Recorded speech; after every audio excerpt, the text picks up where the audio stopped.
Hello, Nigeria, and welcome to Airtel Touching Lives. I'm your host, Wana, and I know that you are equally as excited to see what we have lined up tonight. So let's get right into it. Touching Lives. We make our way to see a familiar face. Actually, when the gift was given to us last year, all the community were excited. Everybody were joyous, exciting for what Airtel has done. In fact, we really thank you for what you have done to us. And we meet a mom who is trying to help her son get the medical attention he needs. And it is irregularities in his breathing. They say, madam, he has a Down syndrome. But the Down syndrome thing is not really the problem now. It is the heartbeat that definitely has a hole in his heart. That was where oh my God, that day was just a different thing.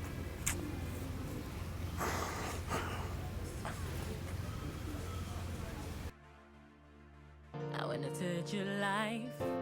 I wanna be the change. I'm gonna shine my light. I'm gonna make a difference. Touch your life. Be the change. Shine my light and make a difference.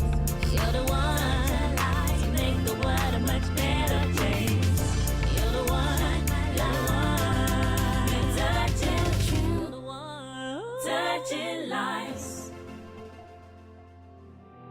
Agbede Omalaye Estate has no access to proper medical facilities, and members of the community are dying from ailments that can be easily treated.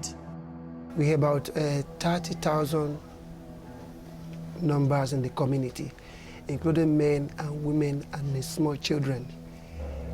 Basically, children and men, they are dying because of lack of health facilities in the community.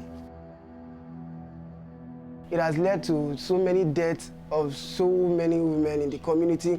Children have died, husbands have died. We've lost so many uncles, we've lost aunts, and so many has happened. Until you select me on the 9th July 2017.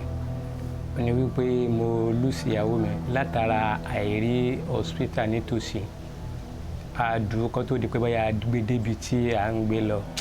Ó dàbí kíní yẹn kò wá òkè mọ́, ó ti yẹn ló ṣe okùnfà tí a fi lose ẹ̀. Ká ní hospital bá wà nítòsí ni a ní lose ẹ̀.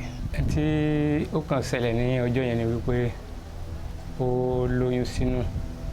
Ìgbà tó wà nínú oyún, a wá rí wípé ọjọ́ yẹn ilẹ̀ mọ́ lọ́jọ́ yẹn kò sí nǹkan tó ṣẹlẹ̀ tí ilẹ̀ fi mọ́.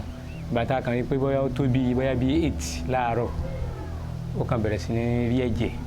Ìgbà tó bẹ̀rẹ̀ sí ní rí ẹ̀jẹ̀ yẹn, a wò pé kí ló ń ṣẹlẹ̀. Ìgbà tá a fi máa wò, ẹ̀jẹ̀ yẹn ti ń pọ̀ díẹ̀díẹ̀. A wò pé nígbà tá a fi máa sáré ní ká dù pé bóyá káwọn èèyàn ń ṣùgbà tá a fi máa wá mọ́tò, tá a fi máa rí mọ́tò, tá a fi máa dù dé ọ̀nà kìíní ọ̀nà kejì. Ìgbà tó máa yá, a rí wípé kíní yẹn ó ṣàpadà kú náà ni.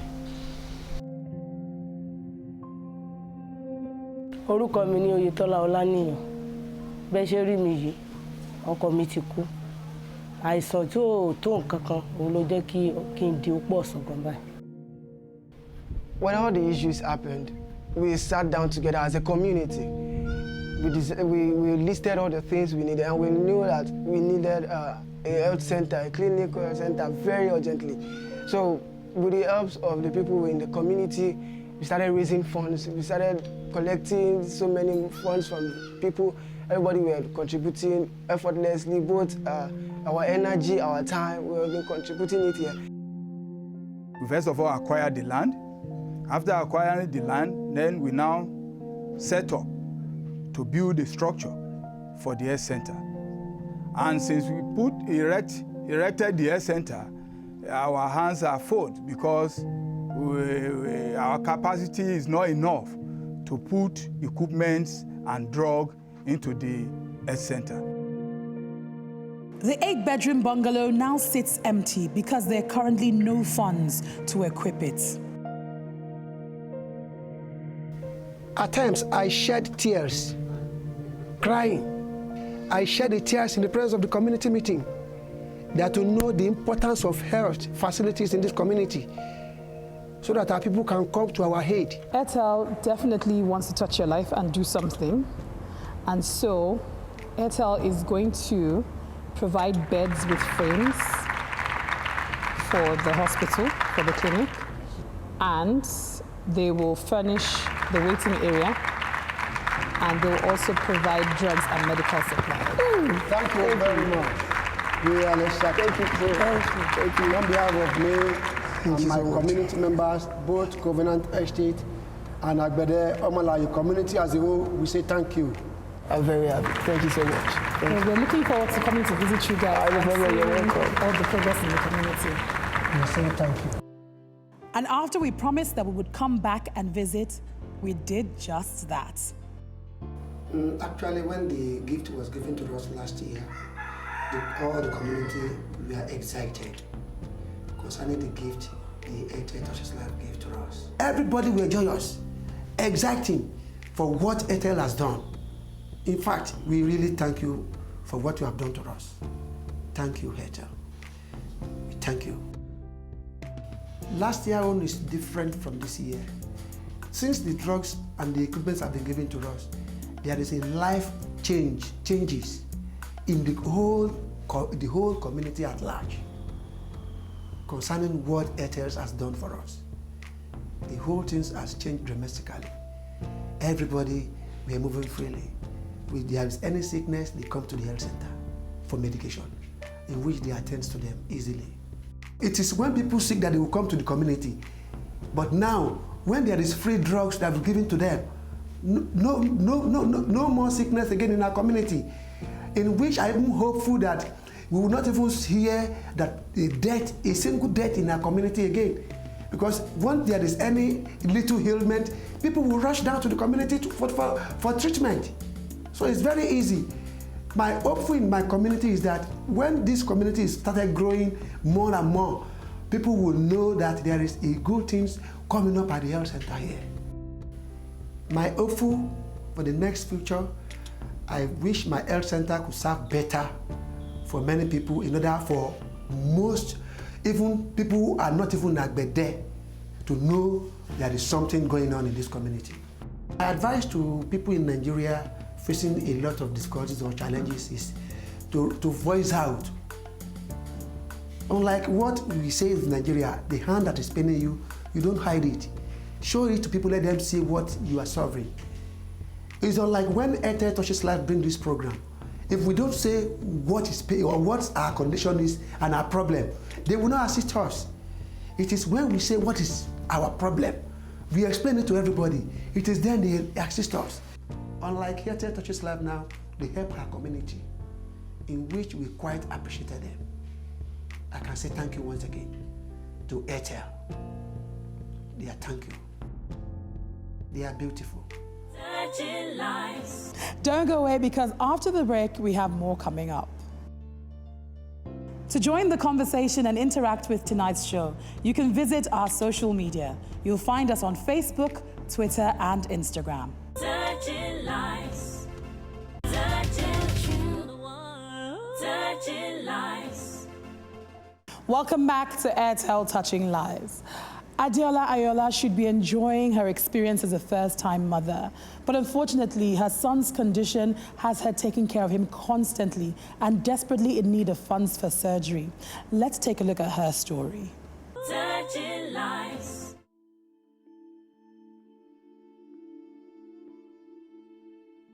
I got pregnant in 2018. I was definitely scared because I was still a student. I was close to rounding up. So I was scared of how I'm going to cope, my parents. Initially, I didn't tell them. Sincerely, I was really shocked. I wept, I cried. She was dating then. I said she should not date with me. She's the person she's pregnant for. And so then there was nothing we could do. I really cried, even to the point that I was being admitted at the hospital because I was really down. That was not my expectation for her. So when I saw her, oh my God, I don't really want to remember that day. I cried, I wept. She was 5 months gone, so she was a bit heavy. So she came out, there was nothing I could do. I cuddled her, I pampered her. The day I gave birth to Daniel, it was unexpected. She gave birth successfully. That was on the 29th of August. My labor was so easy, and then the first time I held him, it was unbelievable. I couldn't believe it was mine. When I first saw Daniel, I was so happy because I was like, was this what was in your stomach? Was this what was in your tummy? He was just so beautiful. After 2 months, then I noticed irregularities in his breathing. I took him to the hospital and I showed the doctor, and she was like, he's fine. There was nothing wrong with him. And then, that was when he was 2 months. Then I wasn't comfortable. The breathing was still fast, very fast. The boy has this very soft body. If once you carry him, the body will just, he's always like this falling, as if he doesn't have any bones. I was like, I've not really noticed this. I don't know what is really going on. We didn't know it was anything serious. We just felt maybe because he's still small, he was going to outgrow the breathing, maybe. We got down to general. So they were like, the first thing they said was, he's down. I was like, down as in, they say he has Down syndrome. It was just too difficult to believe. They say, madam, he has the Down syndrome. But the Down syndrome thing is not even the problem now. It is the heartbeat that definitely has a hole in his heart. That was where oh my God, that day was just a different thing.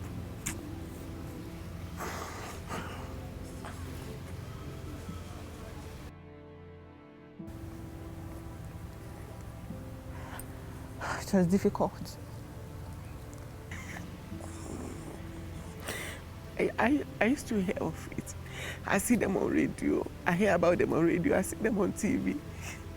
Seeking for assistance. I've never in my life envisaged that such a thing will happen to me. I couldn't help him. I was helpless. It has been the most challenging period for me.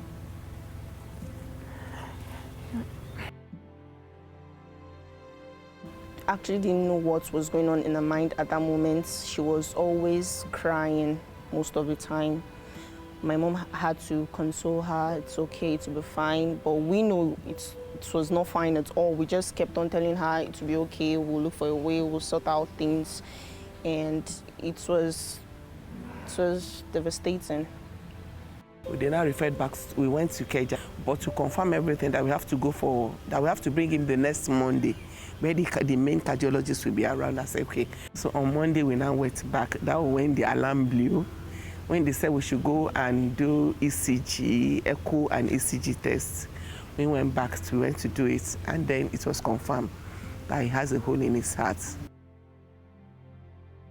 The medical personnel that did the echo said like this one, place him on admission immediately.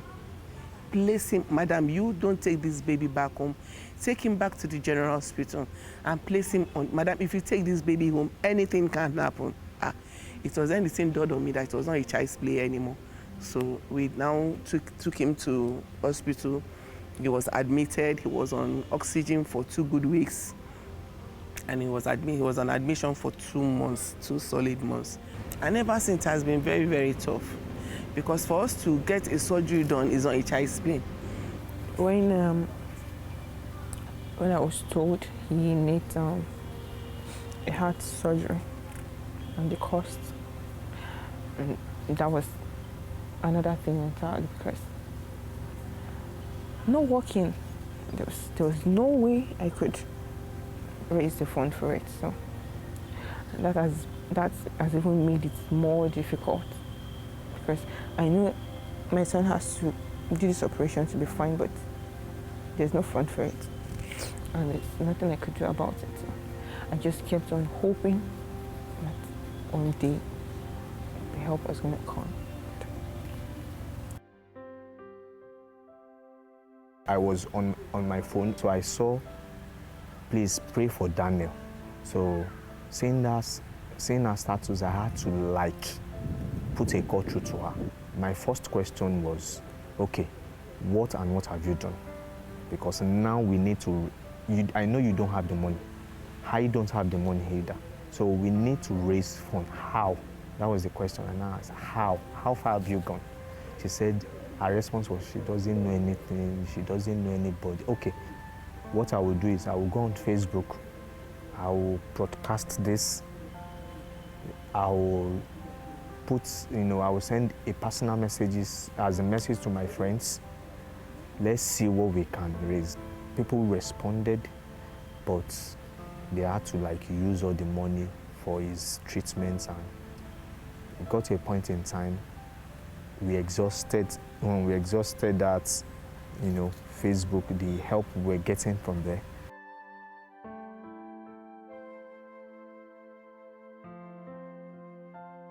My dad, he feels bad. He thinks most of the time, because he might just be at home and all of a sudden he sighs and we'll be like, what is it? He'll just be like, nothing. But we know something is wrong.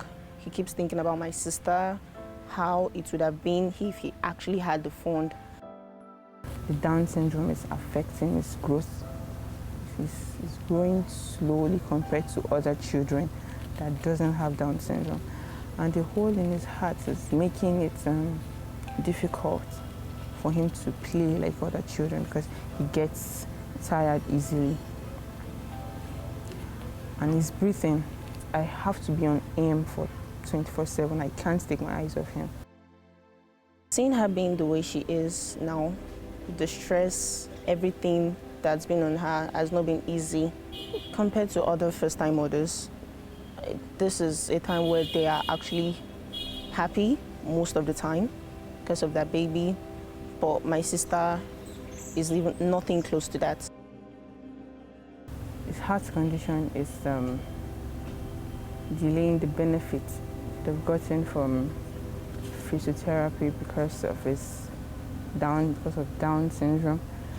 So we could only start his physiotherapy after the surgery has been done. If not for his heart condition, then he would have been doing better. But I just believe it's time. My wish as a grandma, they are enormous. For me, because as a first grandchild for me, at first I was like angry with God, like Down syndrome, hole in the heart. Why me? But then I learned to comfort that God knows the best. I won't wish it for any other person. If God says it has to happen, it has to happen. But I know what God says about me, there are good things and it's not of evil. But I believe out of every evil, out of every bad thing, definitely something good will come out of it. Things we're supposed to do with him, we don't play with him too much because we don't know how it will affect him. We don't give him things that on the norms he's supposed to have, like things like food that we eat, because we don't know how it will affect him. He is a normal baby. He will live a normal life. That's one thing I believe. What gives us hope actually is Daniel himself. He's a very strong baby. By God's grace, he will see this through. My biggest wish is for him to get the help he needs on time, to get the surgery done.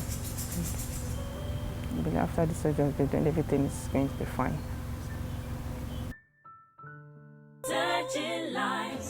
Stay with us, because after the break, we have Daniel's aunt, Ololade, in the studio.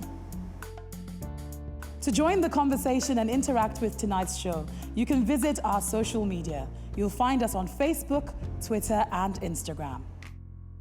Touching lives, touching lives. Welcome back to Airtel Touching Lives. Joining us in the studio, we have Ololade, Daniel's aunt. Welcome, Ololade, to the program. Thank you for having me. And thank you so much for being here. You're coming here to represent Daniel and his mom. And can you explain to us why they're not able to be here? About some weeks ago, Daniel's health was really worse than it was. So a lady kind of helped and sponsored the travel and the operation. That operation is actually one out of the series of operation he's going to be needing. What are your biggest fears when you think of Daniel and his mom? I don't want to wake up one day and go to Daniel's bed and the next thing Daniel is not breathing. What are your hopes? I can't just wait to be able to play with him, take him here and there without being concerned that something might happen to him. So I just hope he gets well and gets the funds he needs for the rest of his treatment. I know it's a very difficult time for your family, and Yes, it is. I'm sure everyone watching this is saying prayers for you guys as well. Yes. But Airtel would definitely like to support you, because we're all about touching lives, we're all about changing lives, Yeah. and even inspiring others who are out there as well. And you never know how much more help you can get just from being here in this couch with us today. Yes. So I really appreciate you for sharing your story and for being here. Thank you. So Airtel would definitely like to support you and help you. Okay. Let's see what it is that they have. So I know that Daniel requires numerous surgeries. Yes. What he's going is just one amongst many. Yes. So Airtel will like to donate 3 million naira for heart surgery, flight, visa, his passport accommodation during his treatments as well. Thank you very much. Sorry. It's okay, take your time.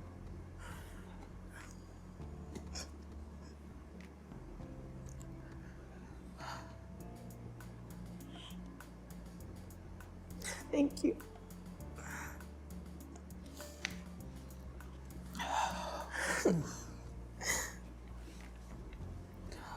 What does this mean for you? It means a lot, actually.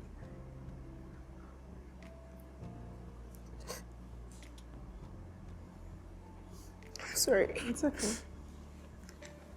So what do you think? What does this mean to you and to your sister as well? This actually means a lot to me, my sister, my family as a whole. I really can't wait to just tell her this. She'll be so, so happy. Because thank you so much. Thank you. And we can't wait to see Daniel too. come back really can't and wait. stronger and better. And we hope that we will come back and, spend time with you all again. Of course. And watch you play with him too. Of course. Thank you very much. Thank you, Ethel. Thank you. It's been a very teary day at the Touching Life studio today. Our prayers are with Daniel that his health gets better, and we all get a chance to see him smile, see him laugh, and just be that joyful child that he's supposed to be. Until next time, you've been watching Airtel Touching Lives. Next week on Airtel Touching Lives, we pay a visit to a story from season 4, and we visit a community in darkness. When there is no light, there is no life. It's as if we have been ostracized here. Instead of buying things plenty that will spoil, we are buying it small, small. I wanna touch your life. I wanna be the change. I'm gonna shine my light. I'm gonna make a difference. Touch your life. Be the change. Shine my light. And make a difference. You're the one to make the world a much better place. You're the one. Touching lives.